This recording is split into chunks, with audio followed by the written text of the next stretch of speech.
Momento de hablar sobre el rol del Jurado Nacional de Elecciones en la reforma política, precisamente cuando hablamos de democracia interna de partidos políticos. Para ello nos acompaña la doctora Jessica Clavijo, directora de la Dirección Nacional de Fiscalización y Procesos Electorales del Jurado Nacional de Elecciones, y le damos la bienvenida. ¿Qué tal, doctora? Gracias, Mirta. Para mí, como siempre, un gusto poder acompañarlos, visitarlos en esta mañana, en la que justamente hablar de reforma para nosotros es muy importante y relevante porque, como imaginarás, estamos atentos a cualquier modificación que se dé en la normativa nacional, porque inmediatamente el Jurado Nacional de Elecciones, en conjunto con OMPE, RENIE, como parte del sistema electoral, tenemos muchas actividades que realizar y que organizar justamente para poder desempeñar adecuadamente el rol que nos corresponde. Por supuesto, y mientras la reforma viene avanzando, es nuestro deber también informar a nuestros televidentes. Cuando se habla de democracia interna, elecciones internas, propiamente, ¿a qué hacemos referencia? ¿Qué significa democracia interna al interior de las organizaciones políticas? Bueno, Mirta, una organización política tiene un rol fundamental en la democracia. Es uno de los pilares que sostienen justamente nuestro sistema democrático, sistema al que nosotros estamos justamente acostumbrados y el cual debemos defender, porque la democracia es muy frágil y es muy importante que todos los ciudadanos estemos comprometidos en la defensa del sistema democrático. En el marco de este contexto, justamente las organizaciones políticas eligen autoridades internas y también eligen candidatos que postulan en los procesos electorales. Esta elección se realiza en el marco de una práctica democrática que es la denominada democracia interna. Y hoy por hoy, que tenemos justamente algunos temas que han sido debatidos ya en el Congreso de la República, es posible que tengamos ya cambios en lo que tiene que ver con esta dinámica de elección en cuanto a los porcentajes, en cuanto a la mecánica, qué candidatos son los que van a ser elegidos, bajo qué características, si son con participación ciudadana o no. Cambios que tendrían que suponer un mejor funcionamiento de la democracia interna, ¿no es cierto? Claro, bueno, los cambios se entiende que son para mejorar.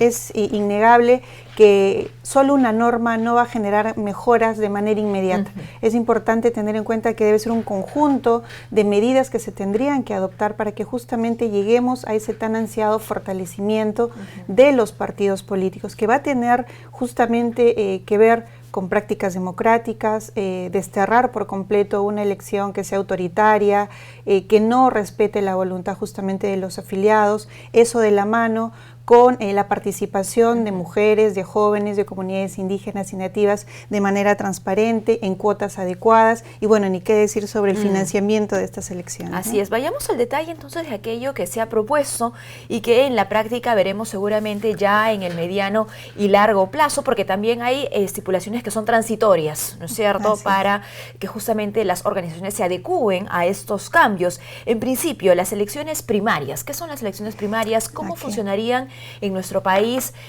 para aquellas organizaciones que ya tienen inscripción y para aquellas que aún no están inscritas? Sí, tienes mucha razón, Mirta. Lo cierto es que hoy nosotros conocíamos la democracia interna como la teníamos actualmente concebida. Era la posibilidad de que una organización política convoque elección abierta con la participación de afiliados y no afiliados, que no era obligatoria su participación. La participación solo de afiliados en este proceso eleccionario, y una tercera alternativa que era a través de delegados, que era la más común utilizada por las organizaciones políticas. Si hay un cambio en la normativa electoral, inmediatamente entra en vigencia. Lo que entraría a existir, o coexistir, mejor dicho, sería elecciones primarias y elecciones internas. Y te comento un poco estas dos características. Partamos inicialmente en un gráfico mental en el cual tengamos en una primera línea la democracia interna, como un genérico. Y de ahí se van a desprender estos dos tipos: elecciones primarias y elecciones internas. Las elecciones primarias, que serán estas elecciones abiertas, de participación obligatoria para toda la ciudadanía y que se realizarán de manera simultánea de todas las organizaciones políticas, se va a llevar adelante cuando la organización política deba elegir al candidato o candidata a presidente de la República, congresistas, gobernadores regionales y alcaldes para estas autoridades, no entonces para vicepresidentes, para parlamentarios andinos, consejeros y regidores. Esta sería la figura de las elecciones primarias. Y las elecciones internas se llevarían adelante cuando queremos elegir entonces a los otros candidatos que postularán en en una elección regional o municipal. Y en ese contexto vamos a tener estas dos figuras que van a coexistir. En las elecciones primarias participaremos todos los ciudadanos. Serán elecciones que llevarán adelante de manera obligatoria los organismos electorales, porque habrá una participación del Jurado Nacional de Elecciones, de la OMPE y del RENIEC, y te detallo un poco cuáles son. El rol justamente de los entes electorales y del jurado propiamente. Así es, el RENIEC elaborará el padrón electoral, la OMPE organizará el proceso eleccionario y el Jurado Nacional de Elecciones tiene, en primer término, la obligación de facilitar la base de datos de la ventanilla única, un elemento fundamental en el marco de la democracia interna, porque qué importante es que la organización política califique también a sus candidatos y presente una adecuada oferta electoral. Fiscalizará las hojas de vida de los candidatos que se presenten y además también de aquellos que sean designados, porque los cambios normativos están orientados a que se disminuya el porcentaje de designados, ya no sea de 25%, sino de un 20% como teníamos anteriormente. Asimismo, el Jurado Nacional de Elecciones resolverá los conflictos que se generen al interior de la organización política. Siempre habrá un órgano electoral en la organización política, pero las apelaciones a sus resoluciones serán vistas por el Jurado Nacional de Elecciones. Y finalmente proclamaremos a los candidatos que resulten electos en el marco de la democracia interna en estas elecciones primarias, porque las elecciones internas sí se llevarán adelante con las 3 modalidades que actualmente tenemos en la normativa. Pueden ser elecciones abiertas, con afiliados o no afiliados, pero no obligatoria, elecciones a través de solo personas afiliadas o a través de delegados. Para este caso sí se mantiene las 3 modalidades que ya todos conocemos. Muy bien. Ahora, hay también o se contempla también una distinción sobre la normativa para aquellas organizaciones que ya tienen su inscripción de aquellas que aún no se han inscrito, ¿no es cierto? Porque si hablamos de elecciones primarias, abiertas, obligatorias, esas no tendrían que darse de una manera justamente obligatoria para aquellas que ya tienen su inscripción, ¿es así? Así es. Hay una disposición complementaria en la autógrafa que fue enviada justamente al Poder Ejecutivo que establece una excepción, y es en el caso de aquellas organizaciones políticas que ya tienen su inscripción en el ROP, en el Registro de Organizaciones Políticas, a la fecha de promulgación de la norma. Estas organizaciones políticas llevarían adelante lo que serían no las elecciones primarias, sino las elecciones internas en las elecciones generales del año 2021. Aquellas organizaciones políticas que obtuvieran su inscripción en el registro de organizaciones políticas con posterioridad a la entrada en vigencia de esta norma, sí deberían llevar adelante este proceso en el marco de las elecciones primarias, que son las elecciones abiertas, simultáneas y obligatorias para toda la ciudadanía. Y utilizar este periodo además para la adecuación, ¿no es cierto?, para aprender, para lo que viene.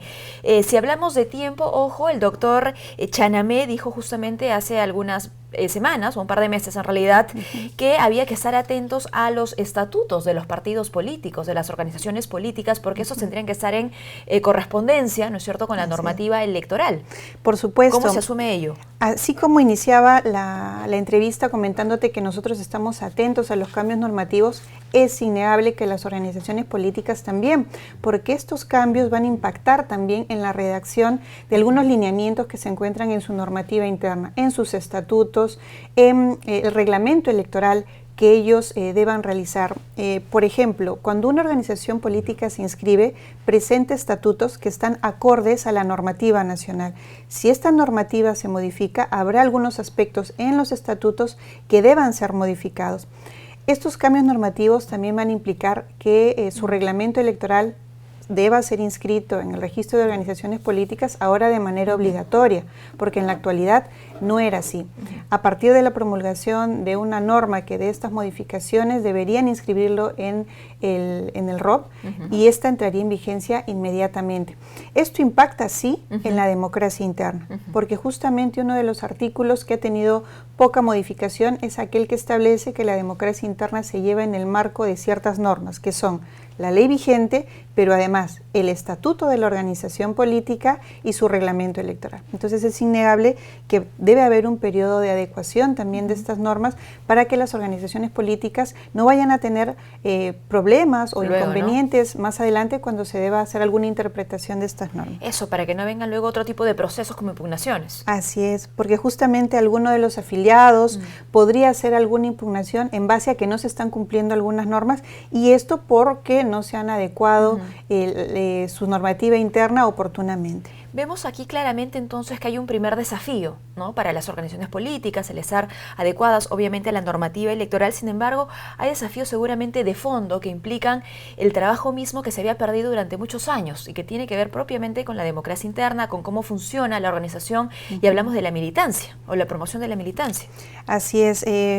Es necesario recordar que aquel militante, aquel que entrega su tiempo, sus ideas, sus esfuerzos, justamente para fortalecer un partido político, merece justamente todo el respeto de la organización, y es por eso que siempre el organismo electoral ha apostado porque se fortalezcan los partidos en base a la militancia, con la fiscalización a los comités partidarios, fiscalizando en la medida de lo posible el ejercicio de la democracia interna, y realmente en esta oportunidad, con cambios normativos que estén orientados a la participación del Jurado Nacional de Elecciones, trabajaremos en eso, en garantizar transparencia y que haya realmente una práctica democrática al interior de la organización política que dé espacio a la militancia para la presentación de impugnaciones o se respete el debido proceso en general.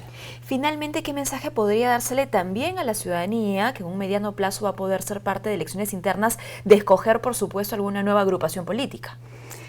Bueno, básicamente el mensaje sí sería aquel orientado a que veamos el ir a las urnas como una oportunidad, no como una obligación a ir a votar, sino más bien como una oportunidad de poder ser parte del destino de nuestra comunidad cuando elegimos a los candidatos que van a regir por 4 años nuestro municipio, nuestro gobierno regional, o cuando vamos a elegir a candidatos que podrían justamente ser la oferta electoral de quien va a conducir los destinos de nuestro país por 5 años. Entonces veamos los procesos electorales como esa oportunidad que tenemos de que justamente el pueblo otorgue por un periodo breve de tiempo el poder a sus autoridades, y esté en nuestras manos el poder informarnos, no decidir el voto en la cola el día de la elección, sino siempre estar atento a la información que además brindan los organismos electorales, tanto RENIEC, OMPE como el Jurado Nacional de Elecciones. Habilitamos plataformas para poder brindar información amigable a la ciudadanía y pueda estar atenta y cumplir su rol adecuadamente el día de los comicios. Muy bien, muchísimas gracias a la doctora Jessica Clavijo. Gracias, doctora, por visitarnos, directora de la Dirección Nacional de Fiscalización y Procesos Electorales del Jurado Nacional de Elecciones. Es momento de hacer una pausa, no se mueva, retornamos con mucho más.